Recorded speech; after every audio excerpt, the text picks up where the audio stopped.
Когда мой товарищ из Волжского, Виталий Баскаков, предложил проплыть по реке Северного Урала Тосве и Чусовой, что на Среднем Урале, я сразу согласился. Слово фотохудожника, инструктора альпинизма, плавлявшегося по Чусовой 16 раз, авторитетно. Рассказывать, как мы поездом из Волжского доехали до Серова, где встретили братьев Виталия, Валерия, Олега, как они нас угощали картошкой с грибами, затем отвезли на своей машине за 100 километров к месту старта на первой реке Сосве. Неблагодарное занятие. Пусть будет больше фото и видео. Кому надо, фантазия дополнит. Итак, пошла последняя неделя июля, и мы собираем трехместную надувную байдарку Виталия для сплава по Сосве на бережку, близ села Денежкино, что неподалеку от городка Черемухова Свердловской области. Брат Виталия, Олег, на дорожку читает свои стихи о природе. Жмем руки и отчаливаем. Как могло случиться, простофиля? Я совсем запутался в тайге. Над моей бедой смеялся филин, затаившись в сером сосняке. А когда запутан и закружен, я подумал, что всему конец. В тьме кромешной уловили уши ручейка негромкий бубенец. Но громело громогласным гимном в нем мое спасение из беды. Я поднялся и по кочкам гиблым, как медведь, продрался до воды. Ручеек был, в общем, пустяковым. Но я знал, петляя по тайге, он меня, как поводырь слепого, непременно выведет к реке. Березы закружились от них голова, и зеленые гибкие косы моих вплетают свои кружева. Научиться бы нам у природы обновляться вот так же весной, и хотя не уменьшатся годы, стать бы чище молодой душой. Yes! Yes!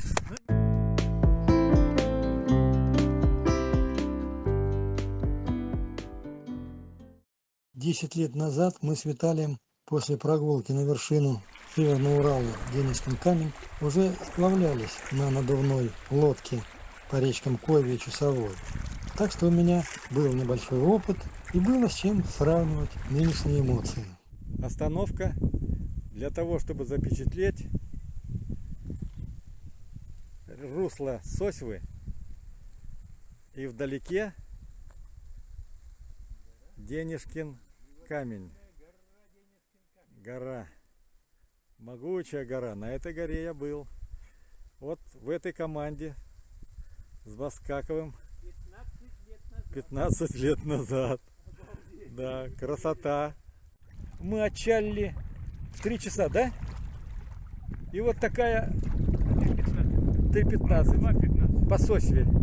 И вот такая природа сразу, буквально с первых грибков окружает нас. А что будет дальше? А что будет дальше? За тем поворотом. Жизнь прекрасна. Чтобы мы не расслаблялись, вечером часов в 7 Урал-батюшка показал, кто в доме хозяин. Ливень, гроза, сильный ветер. В общем, разбивали бивак под дождем, ветром и грозовой музыкой, причем с непрерывной атакой бесчисленного войска аборигенов, комаров. Обязательным условием успешного похода является выбор места для ночного отдыха. Таких мест у нас было 3. Первое на островке, 2 других на бережку, на таких пляжиках, рядом со стеной тайги. Первый раз из-за сильного дождя для варки гречневой каши использовали миниатюрную газовую печурку. 2 других раза это делал костер. Когда танцует огонек костра, можно обсушиться, полюбоваться на дым, исчезающий в вершинах сосен, летящий в гости к туманам. Я вырос в лесном краю, а ты вырос в степном. Я хоть и дедушка, но я вспоминаю детство. Отлично. 25 июля, вечер. Мы стали на бивак. Вот. Это палатка, жилье наше. Сверху тент, именуемый сараем. Здесь сушится то, что намочил дождик в течение дня. Здесь костерок. А здесь варится каша. Гречневая. Гречневая каша с вермишелью и тушенкой. Здесь наша лодочка. Лесок. Думаем, что нам будет сейчас вкусно. Вот то, к чему мы стремились целый день. На нашем пути стояли преграды, сливы, ливень. Трижды ливень настигал нас на дороге. Нас останавливали красоты, камни, скалы. Но ничего не может помешать нам достичь своей цели. А именно гречки с тушенкой. Нарезку хлеба произвел КМС по альпинизму и скалолазанию. Инструктор альпинизма, путешественник Виталий Баскаков.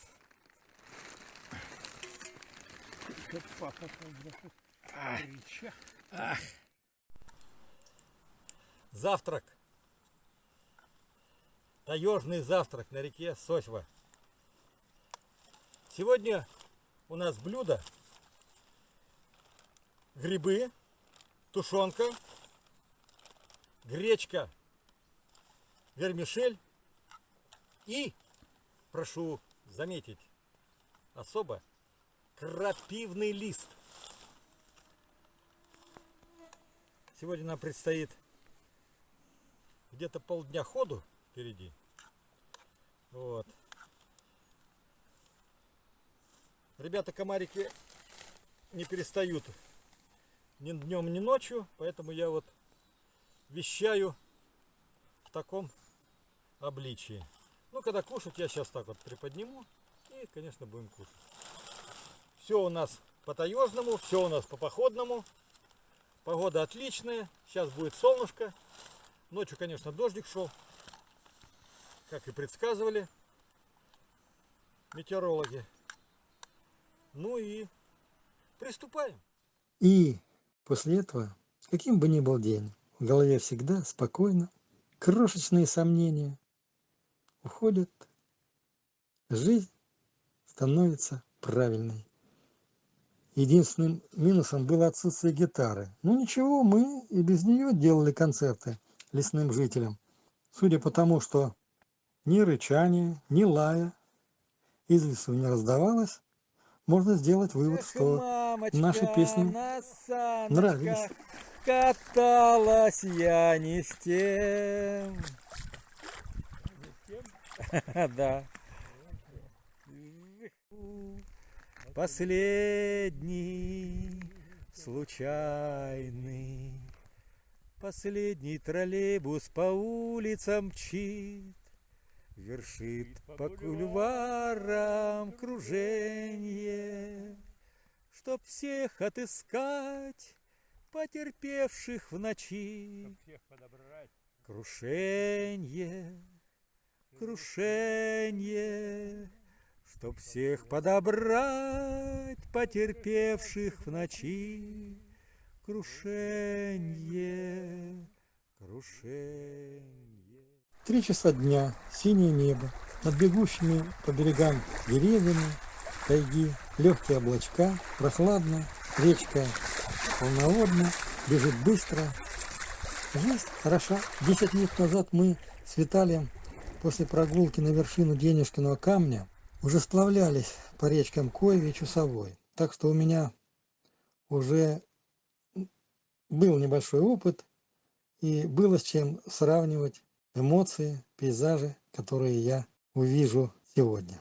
Каждый день Сосьва дарила нам пейзажи, которые смело можно назвать грандиозными. Зелень листьев, хвои, разноцветие стволов берез, лиственниц, елей, сосен, кедра